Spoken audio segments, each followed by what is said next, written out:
on the web at theschmidt.org. This is NPR.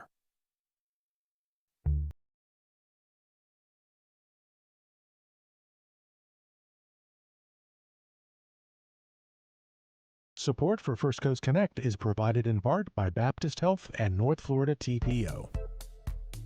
Good morning. I'm Ann Schindler, and this is First Coast Connect. Today, food insecurity for families dealing with childhood cancer. We talked to the former Jags coach Tom Coughlin about why his foundation has chosen to tackle the issue now. Later, a local charity for first responders celebrates 20 years of financing firefighters and a $100 million milestone. But first, of all the hardships of dealing with a childhood cancer diagnosis, some of the most challenging are also the most mundane, including the cost of groceries.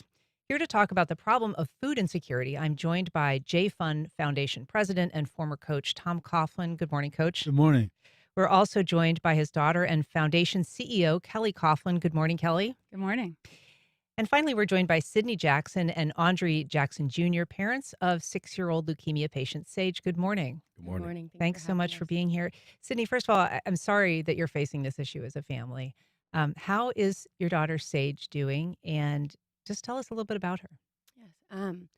She's doing well. We just actually we spent 39 days in the hospital recently. Yesterday was our first day back together as a family.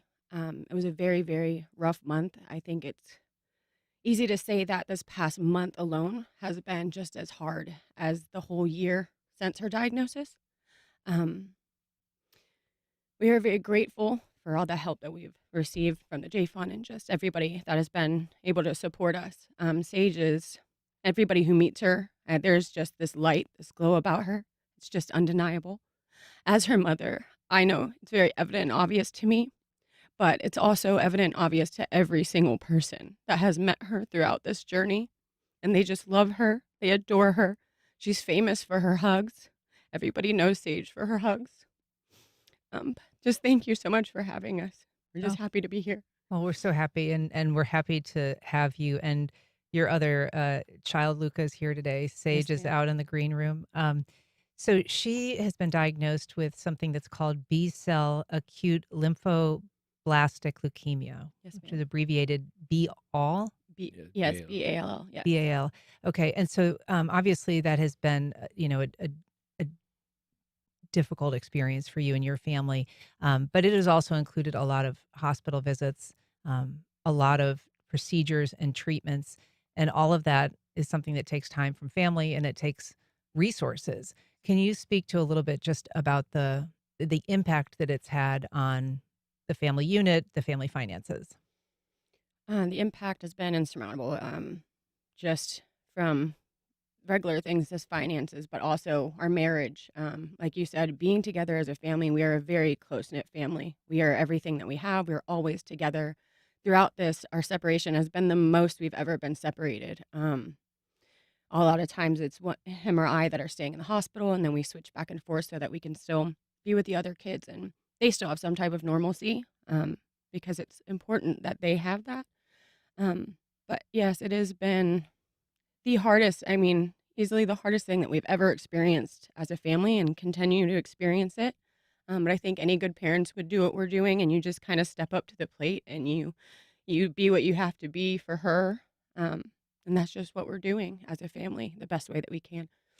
Andre, we mentioned Luca's here and Sage. You have another daughter, the oldest daughter, Honora, who's in school today. But you are you own and operate your own business. Yes, And, Sydney's a full-time mom taking care of the kids. How has the impact of this diagnosis changed just how you're able to work and your business? it comes with a lot of sacrifice because a lot of times, as being a breadwinner of a family, you have to almost choose between, do I want to spend more time with my family or do I need to like pay such bills?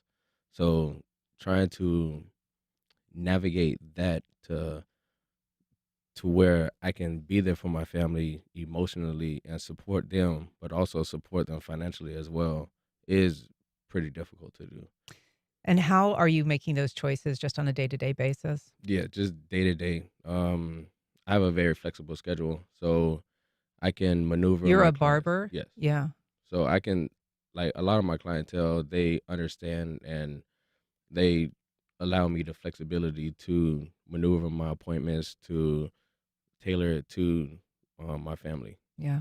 Yeah. And so there is some flexibility in that schedule, but those are difficult choices, Kelly Coughlin. How often do you hear stories like, the Jacksons?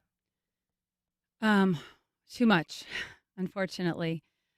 We know that of the families that we serve in the Jacksonville area, that 72% of those families, at least one parent has to take unpaid leave from work. So, we heard about the example just now of when it's your own business. Obviously, if you're not there, you're not bringing in the money. But the same thing happens regardless of the role. Almost always, at the same time that your expenses are going up, not just the medical expenses, but traveling back and forth to the hospital, needing to eat out because you're sitting there by your child's side at the hospital, and the child, gets their meal, but you have to take care of yourself as well.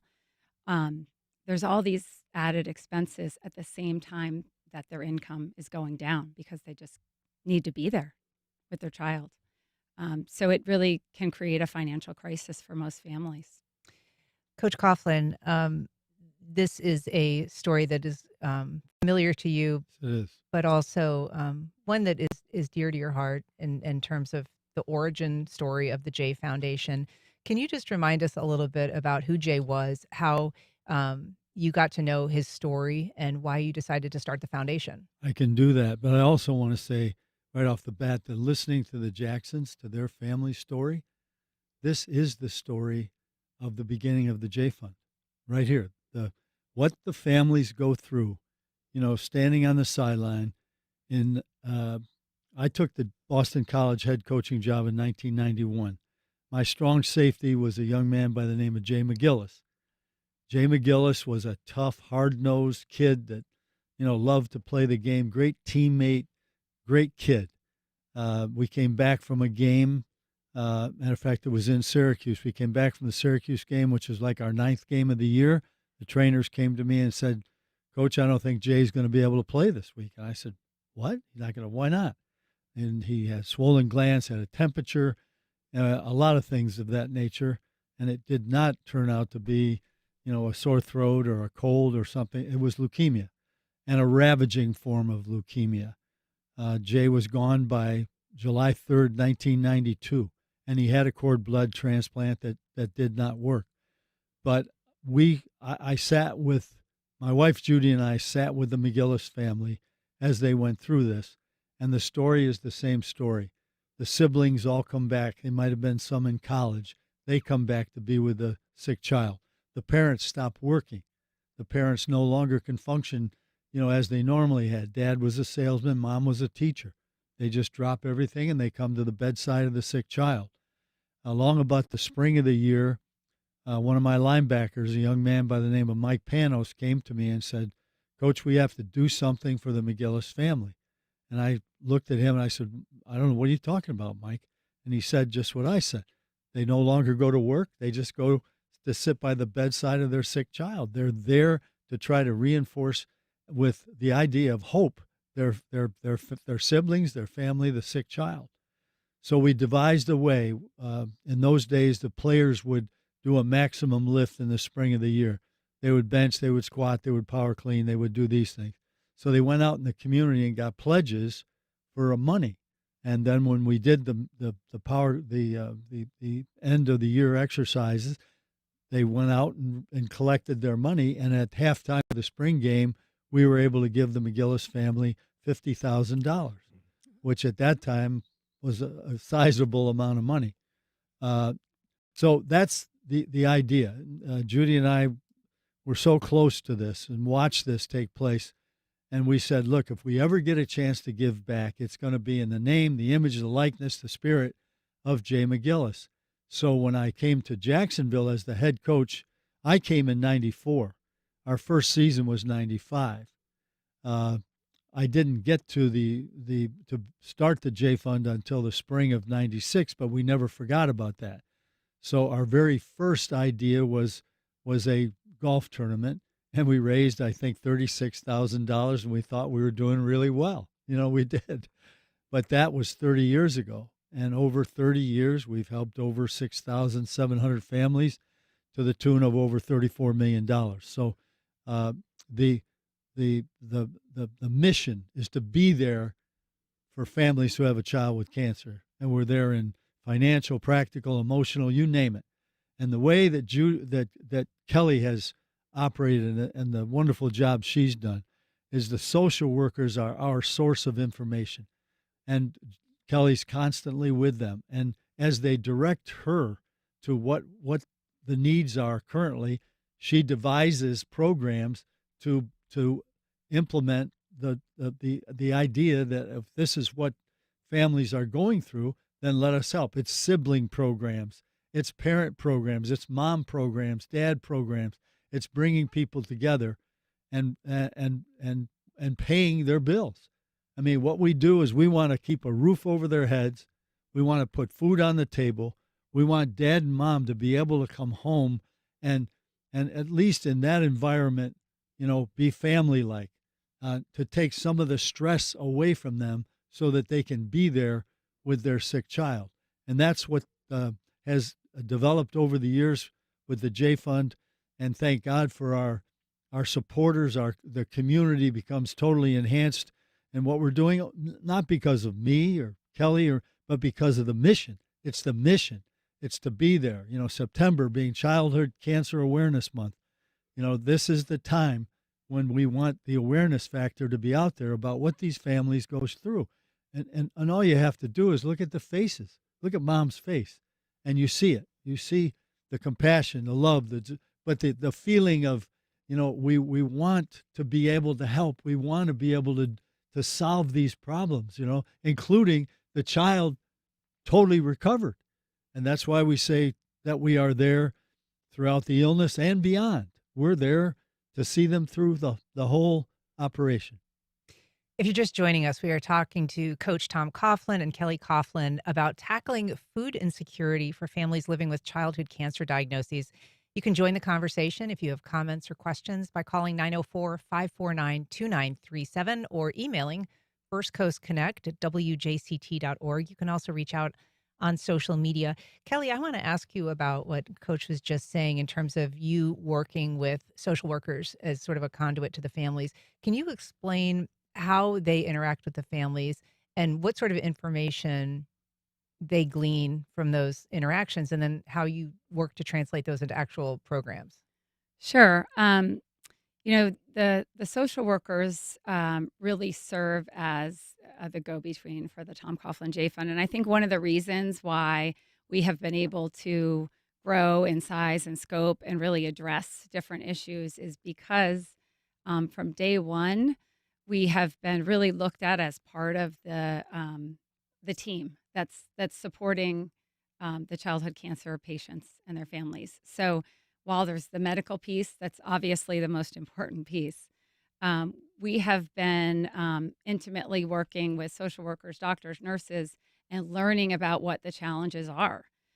We started off, as my dad said, really focused on the financial piece because we knew that families weren't working and that they needed to be provided some relief of stress and to assure that they had the normalcy of going home to their home and not worrying about whether the lights were going to be on. But we also learned over the years about the emotional toll that it really plays on the whole family. And that when a child is diagnosed, it's not just that child, it's the whole family that is diagnosed. And so we have been able to do things like provide the families an opportunity to just have fun and what we call a timeout from cancer, where they can be together and make memories and enjoy each other. But we've also addressed the stresses that caregivers go through and tried to educate them. We've recognized that siblings often, their lifestyle changes drastically. They're worried about their sibling. Life is not the same as it was. Maybe they can't do all the activities that they used to do because mom and dad just can't manage it all. Maybe they spend more time at the neighbor's or grandma's house. These kids are affected, so we do programs for them. And then we, of course, address the patients themselves as well and have opportunities for them to come together with others that are going through similar experiences and can relate to each other. So, really shining a light to what the needs are and continually addressing them is what we're real proud of. Is always listening to what we hear from families, but also what we hear from the medical teams about just all the effects that this disease has. And when did you learn or become aware of the element of sort of food insecurity? Because I think that we don't always think of the different ways that um, people need to acquire food when they're in a crisis like that can actually become more costly. I mean, you sort of mentioned having to eat at a restaurant or having to eat at the hospital, but Hmm. sometimes kids who have a diagnosis have special nutrition needs, or Right. their palate changes because they're having treatment that affects how things taste. And so there's a lot of ways that it can affect just your grocery bill. Right. So, you know, we have started to hear from families when they were requesting support for their bills that they could also really use money for groceries. And so we started a supermarket gift card program where the social workers had like some emergency gift cards that they could hand out if a family was getting out of the hospital and didn't have dinner for that night, or um, you know, a, a, a family was there in the clinic and expressed the fact that they didn't have a refrigerator full of food. But as time went on, we realized that it was a more significant problem. We all know that prices are high right now with groceries. We've all seen our food bills go up. So um, we really kind of tried to lean into that, and so we have grown that supermarket gift card program. We've done some special shopping sprees. We're starting to deliver meals to the hospital for the caregivers so that we can assure that they have a good meal and don't have to spend their money to do that. But an AP poll showed that 53% of families facing childhood cancer say that groceries are one of their top financial stressors. Mm. And here in Jacksonville, with the families that we serve, 32% of them say that they've struggled putting food on the table. So how does this area compare to other areas when it comes to that experience of food insecurity if you're dealing with a childhood cancer diagnosis? I think it's pretty similar. Yeah. We serve the New York, New Jersey market as well, and we're seeing and hearing the same things there. That these families, they just need basic needs. They need to assure that there's food on the table, and like you said, there's the general need for all of us to have nutrition. But when you have a sick child, there are special requirements. Often they need a caloric level intake to be able to maintain their weight or put weight back on. Their tastes change over time, and of course, when your child's sick and they don't feel good, if they want mac and cheese or if they want, nuggets from McDonald's or whatever, you want to be able to do that for them. Yeah. Sydney, is that something that you've seen with Sage in terms of, I mean, you have other children that you're preparing meals for, but, as Kelly says, when your child is sick, feeding them is sort of foundational. It's something that every parent wants to be able to do to give them some sort of comfort. Is that something that you have seen just in terms of like having to either make special foods or buy special stuff? Absolutely. 100%. Right now, she actually has an NJ feeding tube, even at home. She's still eating some, but just like you said, she's lost so much weight this past month. She got very, very sick. We spent weeks in ICU, and she lost a lot of weight. So we got her on the feeding tube, and she's still having issues tolerating and getting what she needs, even when we're putting it straight into her small. It's still not enough. And an NJ is something that goes kind of into the lower or Yes. into the stomach area. Yeah, so an NG goes into the stomach, but an NJ actually goes further because her stomach is so sensitive and goes into the small intestine to kind of help her be able to tolerate more. But even with that, she still has such a hard time tolerating it. She's still getting chemo. Her whole body is, like you said, more than just taste changes. Sometimes she doesn't even want food. It's not even that her favorite things in the world could not even entice her. And then she's not tolerating the feeding that we're giving her, so her body is truly just fighting, and it has been a constant battle, just the eating and the nutrition alone. And in terms of the sibling component, we discussed a little bit about the role siblings play, and they can be a very healing thing for a child who's going through something like this. But they also have their own needs, they have their own demands, they have their own concerns, and so that component is something that is, as a mom and as a caregiver, can be a whole other layer of things to manage. Um, yes, it's very hard to manage those. And just being with Sage when I'm in the hospital weeks at a time, and then to go and switch back to your kids that are not sick and they deserve a normal life and they should have that. And they don't have that right now. And then seeing Nora and Sage are truly best friends. And to see my older daughter kind of lose her best friend, it's very hard. And it's hard on Nora every single day, just because a kid can only understand so much what is going on and what they're seeing right in front of their eyes. And as a mom, I can't imagine how hard that is for Nora and Luca as a 3-year-old to see his sister go through this. And why is she looking like this or feeling this way? Or how come she doesn't want to play or is too tired or too sick?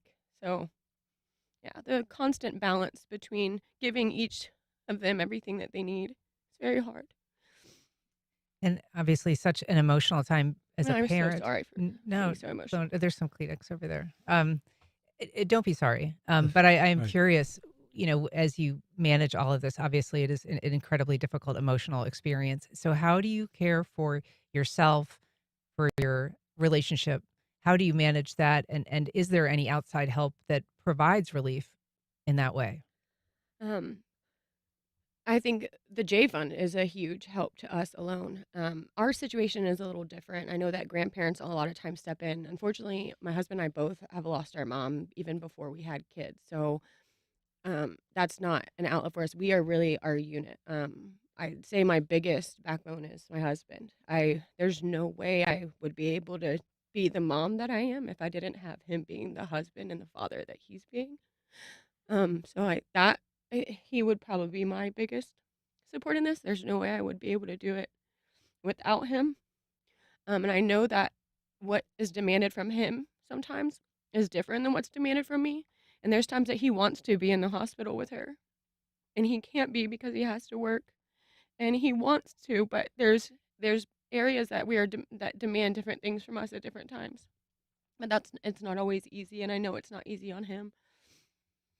But Yeah, and I mean, I'll ask you the same question, but just sort of from the flip side, Andre, how you balance that emotional demand. We talked a little bit about the financial demand, but obviously it's a whole other category of need that the family has from you and that you have yourself. for sure. Well, I kind of took it in a role to like be the foundation, and a lot of the times I always use the reference that sometimes the foundation doesn't have nobody to lean on. It's always the bottom. So all I have is my family to lean on. So I just knuckle up and just do what I have to do as a man and a husband and a father, and just take on the biggest load that I can to relieve some pressure off of them. It's exhausting though. Very. Yeah. Coach, I want to ask you, I mean, you yourself have had a recent experience as a full-time caregiver. You lost your wife about 3 years ago, Judy, and she had a long illness, and you took on that role. Um, and I know you've written about it, you've spoken about it, and it sounds like it was a very, very difficult time. But I wonder if, even after all the work that you've done for the J Foundation, if it changed how you viewed, some of the people that you serve as caregivers and the role of caregiver. Most definitely it did. That's why I wrote the article. The article was intended to bring awareness to those who are caregivers and what they go through. It wasn't to be reflective of me. I didn't want the attention towards me. I wanted people to be aware of what the caregiver goes through. And I was fortunate enough that I could have some help. I had some people that would spend a night, from say 8 till 7 the next morning, of certain days during the week, when I would get a decent night's sleep. But there are many that don't have that opportunity. So that was what I was trying to point out what the caregivers go through, and that they should be very proud of what they are doing. Many times there is no outlet, just as been said here, for the family, for the caregivers, and that's what we were trying to point out. Judy, excuse me, Kelly, I would ask you about that as well, obviously, and condolences about your mom. It sounds like that was a very difficult illness, and for her and for the family. But I just ask you the same question. I mean, in terms of doing this role with the foundation, being in the role of caregiver, how that may have changed the lens that you view the work you do. It certainly did. Yeah. I mean, I think, no one can walk in the shoes of these families who have a child with cancer. It's a journey that we try to sympathize with, but we truly don't know. But having the experience with my mom gave me a little view of what it's like to have the role of a caregiver and the stress that brings on. And it really fed a lot into the evolution of our caregiving program at the Tom Coughlin J Fund, recognizing the fact that there's actual scientific data that shows that if caregivers care for themselves, that it can have a positive effect on the patient, and recognizing that nutrition and self-care and relationship nourishment and all those things are very important. So the J Fund, with the help of some generous support, has been able to really expand our caregiver program and build around those pillars and give opportunities for the caregivers, moms and dads and even grandparents, an opportunity to kind of take a minute for themselves, in the hopes that when they return to their child, that they are in a better spot. Are there any specifics that you can think of, like actual things that you're able to finance or provide that have in the families that you've dealt with, been that assistance for them? I think from a caregiver perspective, that we hear, I can think I was with a mom yesterday who's a single mom who has 5 kids, and one of them has cancer, and she comes to as many of our events as she can, because she needs connection with others that can relate to her situation. And so we hear a lot about that. We also hear from families that share with us that they don't know where they would be living if it wasn't for the J Fund. Whether it's them being able to keep the roof over their head, pay their bills, but also just get through it, knowing that they're not alone. Yeah. Sydney, in terms of other family connections, I mean, it can be very lonely going through this, and you have a great family, obviously, and a large family. But do you find that helpful? Have you connected with other families that are going through something similar? And, what does that provide you? Yeah, absolutely. It's been instrumental throughout this, from the beginning. Getting the news, it's world shattering. But to be in a place, we were obviously already on the oncology floor, and around families that some just started their journey, some have been in the journey, some are repeating the journey, and you realize you're not alone. And that moment of finding that news out is very isolating, and it's very easy to feel very, very alone, and that nobody could possibly understand what I'm feeling. And to find there are so many families, and being in this, I realized just how many there are, and how childhood cancer, it's not uncommon. And it is, even right here in Jacksonville, the families that I've met, and like I said, it's been instrumental in getting through this and being able to confide in those moms that are really experiencing and sometimes going through harder situations. But yes, it's been vital to have those connections. It means more than anything. And you're obviously right in the thick of this. This is not, you're actively getting treatment, and there is, a long road ahead. But do you have any wisdom that you've, gained so far? Anything that you would share with other parents that are going through something similar? I would tell them that this journey is not linear. And even when things are trending in the right direction and you have some consistency, that things can change and they can change very quickly. And being adaptable is so important, and to be able to think clearly and not, when that rug gets ripped out from under your feet, to be able to keep your balance and composure. And that's kind of what we've been through this. It has been so rocky. And one week we have a good week, and then next week we're in ICU, and then we get home from the hospital, and then she spikes a fever, so we're back to the ER within an hour, and then we're admitted immediately because she has a fever, so we're automatically there for 2 days, and it's just, yeah. Yeah, and Andre, what now? Are you kind of, what stage are you at now? We know that Sage recently was released from the hospital. So does that mean you're sort of back at home as a family? Does life resume a little bit of normalcy, or does it remain just so different? It's going back to normalcy. Sage is still trying to get her strength up. Basically, she was in a wheelchair, so like she was bedridden for a month because she had a abscess right in her hip. So like it caused her so much pain that she couldn't really walk.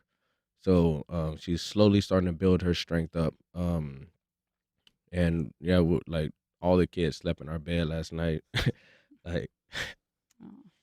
We had feet in our face. We wouldn't have it any other way, though. but I am glad that my family is together again. It wasn't like I said, we never like slept outside of the same room with each other. Like never slept out of the same bed. So for us to be apart that long, it was really nice to have the whole family together. And the piggyback on what Sydney was saying is that a lot of times you have to look at the small victories. And if I could tell that to any family, like just appreciate the small victories. Like all sleeping in the same Yeah. bed? And Yeah. give yourself grace, too. Yeah. You have to give yourself grace because It's all hard, but we can. it's not easy for anybody. So it's very important to always give yourself grace through it. That is the recipe book for caregivers. And the testimony that you just heard, I hope all of us can really understand. You'll not know what these people are going through, but you know the reason now why the J Fund, is so important, and how it's become a life for a lot of us because of looking in the eyes of the family and trying to be there always as a source of hope. And if you understand courage, it's sitting right there. That's what it's all about right there. It's a good reminder too for when we see people out and about that there are all kinds of people going through all kinds of things, and you really don't know. Well, I certainly wish you the best, and I wish Sage the best. Sydney and Audrey, thank you for being here today. Appreciate you sharing your story. Thank Thank you you. so much for having us. All right, and Tom and Kelly Coughlin, thank you so much for being here as well. Thanks for all the work you do with the J Fund. Thank you for Thank having you, us. Ab. All right. Up next, a Jacksonville nonprofit born of tragedy celebrates a $100 million milestone benefiting first responders.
Welcome back.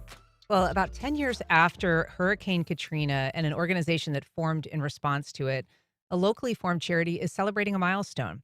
Here to tell us about it is Robin Peters, Executive Director of the Firehouse Subs Public Safety Foundation. Good morning, Robin.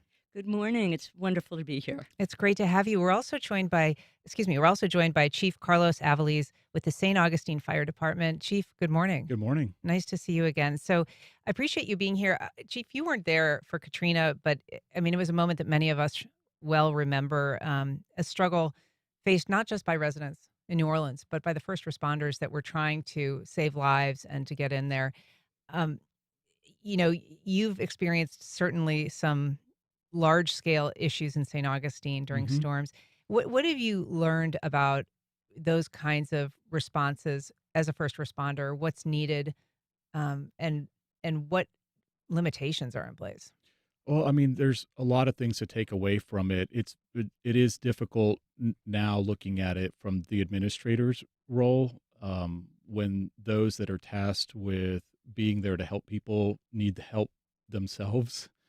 You know, we've certainly been the recipients of some of that assistance in St. Augustine in the aftermath of uh, Hurricane Matthew and Irma. Hmm. And we've also had the opportunity to reciprocate that across the state. Just this time, actually, I believe it was this week last year, I took a task force out to Dixie County in the Big Bend area of Florida in response to Hurricane Helene, and just sort of augmenting with their fire department and their public safety folks there in Dixie County, providing services. So it's like mobilizing local resources here from Northeast Florida, deploying into that region, and then trying to set up services, because it gives those folks an opportunity to take a break and then to go home and sort of deal with their own disaster, because they're dealing with it as well. And so that's really how the foundation came to be. Those folks went out there to offer services and then realized that there was this incredible need to help first responders that were also impacted. How has your experience or your experience with the folks that work for you changed how you relate to somebody in a post-disaster situation, particularly another first responder, just based on what you've seen and what your team has experienced? That's a difficult question to answer. I mean, I think that there's a lot of emotions that go into it. It is very difficult to keep a pulse on what's happening at home when you feel like you're responsible for taking care of other people. And so there is a need to, as soon as help can get there, you need to take advantage of it and really communicate to them, like, it's okay for you to go. Like, this isn't a dereliction of duty. I want you in the right mindset and headspace. Go take care of home, come back here, and because we've got days, if not weeks, of work still ahead of us. Mm. Robin, we know that anybody that's been through a storm and had to evacuate, always, no matter what has been done damage wise, the first thing people want to do is go and check on their home. They want to go and see where they live and assess for themselves. And it really is no different for first responders, even though they're very often constrained, working around the clock at those same times. Yeah, no, that's absolutely true. And there's so much support from the communities surrounding the first responders as well. And that's why the equipment they have or needs to really be addressed, because as Chief Carlos would even say, I think there was an ATV is a good example that they were able to get into flooded areas or boats. Those sort of tools are so important. And that's something that the foundation helped provide for this local fire department at ATV. Yeah, so we've provided an ATV. We've also done boats in the Jacksonville area. And I think what's so important that we forget, we want those first responders to have the tools they need. So when they're under the stress and dealing with these unimaginable disasters, that having the tools in the right hands, it just helps them protect themselves, and also even the aid that's coming in, other departments that'll come in, they need that equipment as well. Yeah, I mean, the large scale disaster we mentioned that sort of started the Firehouse Foundation, was Katrina. And in that situation, it was, I mean, not only was the town destroyed, but basically all of the gear that these first responders would typically use in a situation like that was also destroyed or damaged. And so initially arriving there, it was like, well, the firehouse folks were bringing food and water and some supplies, but they quickly realized that the need was going to be just, an order of magnitude greater. Yeah, yeah, absolutely. And the founders of Firehouse Subs and the foundation, they said it was like a bomb went off. They had never seen such devastation, and it was a game changer for them. And even though they were there and exhausted, when they came back, that was the first thing they did, was just to set up the foundation. And they always say there is no department that doesn't need some kind of gear. And the first grant award was actually a used fire truck for a community in Mississippi that lost everything. And so we mentioned that this is a big milestone that the foundation is celebrating, having reached $100 million in aid to, this is across the United States now. I mean, even though the foundation was formed and the sub restaurant was formed here locally, it has now, it includes 50 states and Canada? Yes, Yeah. that's absolutely correct. So it's 100 million in both the U.S. and Canada. But we are now, in the U.S. alone, more than 100 million, because last week we had a board meeting which allowed us to grant an additional 93 grants worth $2 million. And that's just throughout the U.S. And I know three additional grants locally. So it's really an amazing foundation. And our big thing is we just wish we didn't have to deny any. I think that's the hardest part of what we do. Yeah. Well, Chief Avelies, what is the need that remains for most? I mean, you're on the board of the foundation now, in addition to your work in St. Augustine. Has that given you a different perspective of the overall need Yes. situation? So I'm very blessed to not just sit on the board and to see this life-saving equipment get to go to departments that are in need. I've also been, the recipient of Firehouse Subs grants. And so, one of the things that we like to try to explain to folks is that when you call 911, the reality of that crew or that truck having every single piece of equipment that they could possibly need to help you in that situation is just not the reality of the world that we live in. And so, with more fiscally constrained areas, rural areas that still largely depend on volunteers, a lot of these agencies are making do with what they have. And that, especially over the last 4 or 5 years in this sort of high inflationary environment, the cost of providing those services has gone up. And so the foundation serves as a bit of a stopgap to help those departments with needs to get life-saving equipment in the hands of those first responders. Well, we're going to have to leave it there, but thank you. Congratulations. Chief Avelies, Robin Peters, thanks so much for being here. Thank you for having us. All right. Up next, we'll talk Saturn.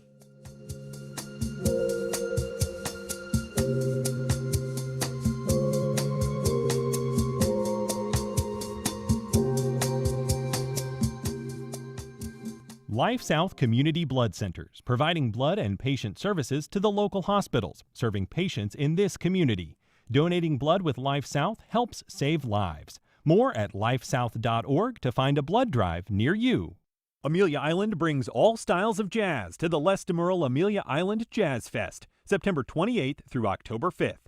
Celebrate swing, Latin, blues, soul, and more. Info at ameliaisland.com/jazz. In a small Florida beach town, the storm is coming. As Atlantic Beach prepares to evacuate, a few stay behind. From debut director Alexandra Simpson, No Sleep Till. One night, one storm, no turning back.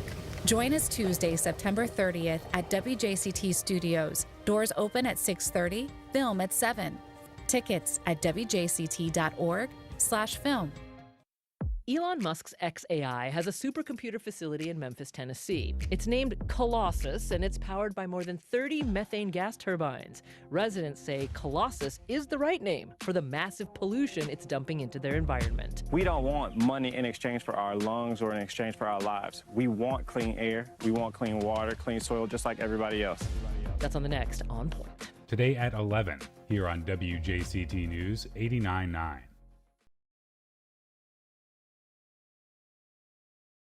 Plastic production worldwide is expected to triple by 2060. That creates problems that are very big and very, very small. Microplastics have now been found in our food, air, water, even in our blood, bones, and organs. So what do these microplastics mean for our health, and where do we go from here? The macro concerns over microplastics, next time on 1A. Today, starting at 10 on WJCT News 89.9.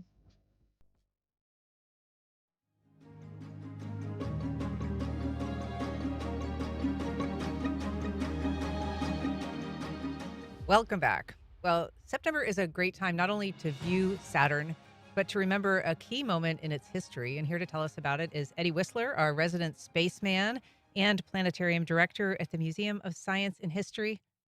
Hey, Hey, it's so appropriate. yeah, it's September. Yeah, it's September. We crashed a space probe into Saturn purposefully. That's And nutty. and we can see it in the sky this evening if we were to go Why, outside. first of all, I mean, we'll get to the dramatic fiery crash, Yeah, yeah. but why is it easier to view Saturn right now than it otherwise is? It just happens to be up. It's possible that Saturn could be in a location where from Earth you're only able to see it during the daytime, which means you won't be able to see it during Mm. the daytime because, that pesky star of ours steals all of your attention. Like it really hogs the attention. You're It talking needs about to the tone it sun down here. a little bit. Yeah. Yeah, well, it absent it being able to tone it down. Yeah. What does Saturn do to kind of get in our viewing space? So, as we turn into the nighttime side, Saturn is somewhere out there where we can see it without having the sun in the sky. So that's requirement number one. But what you need to do tonight, if you want to go outside and see it, is to go out and just look east. And it will be it's not the brightest thing, but it is bright enough that it gets your attention and it won't twinkle. Planets don't really twinkle so much for reasons. Reasons that are Right. complicated and full of science. No, not at all, but we would need a good 30 seconds to unpack it. And we have very short 30 seconds to work with. So we can go that route if you want. Well, I want to ask you about viewing Saturn. A lot of us think of the fancy rings, and we've got some Yeah, yeah. pictures of it, people watching our live stream. Oh, that's a real picture. How yeah. incredible. So, are we able to see the rings when we're able to watch it in the night sky in the east? So much is embedded in that question. Not with your eyes. You could fool yourself into thinking that you can see the rings, Okay. but you can't. Not with your eyes, but with telescopes. Boom. Saturn is the thing to see if you have telescopes, especially for a first timer, because it looks like the thing that you're expecting to see. You're like, wow, it looks like an ornament hanging in the sky that when you have a telescope or some binoculars, you can finally get some, and you're like, that's what it's supposed to look like. It actually looks like that. So, this beautiful planet with these lovely rings, why did we go crashing a spaceship into the atmosphere? It was out of fuel. Cassini is the name of the spacecraft.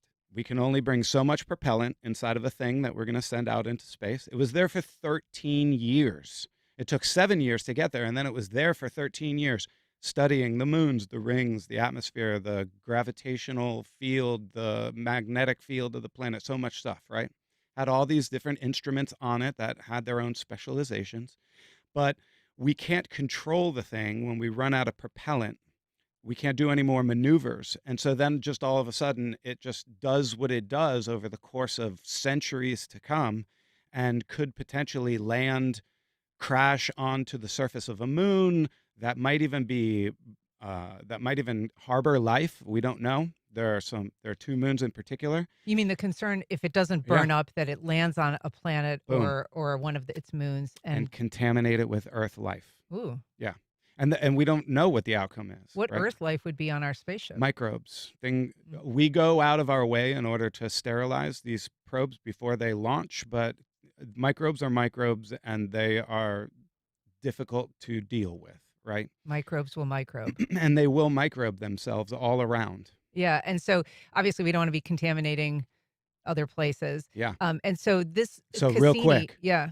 We call that it's an objective that NASA has. It's called planetary protection. Oh. Okay. It's spelled out, right? Keep it clean in the universe. Keep it clean in the universe and keep us clean from exterior. So this goes both ways. Oh, gotcha. Okay. So this thing has been out there collecting data and it is running out of fuel. And so how do we make it crash? With the last bit of its fuel, we navigate it. But the cool thing is that now that we know that the thing is going out, NASA takes high risk maneuvers with the thing and has several passes in the months leading up to September that bring it closer than they would ever want to get if it was just regular old If they were going to save operational it. time. Uh-huh. Yeah. All right. And so they get good information. Amazing information. And so the Cassini, rest in peace, Yes. brought us back a lot of good Saturn data. Yeah, like for example, we have a really good sense now for how young, much younger than might have been thought before, how young the rings of Saturn are. So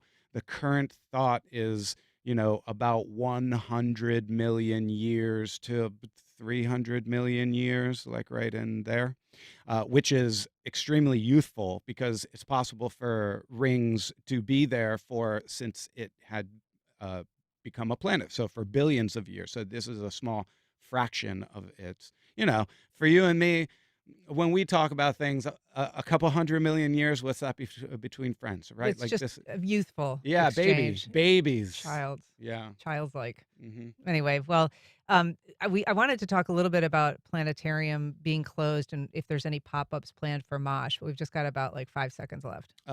So we are moving around the community. Right now we're focused on schools, but over the course, this is the very beginning, over the course of the next couple of years, we will be popping up, whether it's with a planetarium or whether it's some other presentation, then that might be tough to say what it might be, but we plan on being around in the community. All right. Well, Eddie Whisler, it's a delight, as always, to see you. Thanks for being here. Oh, it's so much fun. All right. And thank you for listening. If you missed anything, you can catch our rebroadcast at 8 o'clock tonight or find our entire archive on your favorite podcast platform. Join us tomorrow when we sit down with government expert Chris Hand to talk about a nearly 14-hour city council meeting voting on the budget. I'm Ann Schindler. You've been listening to First Coast Connect on WJCT News 89.9.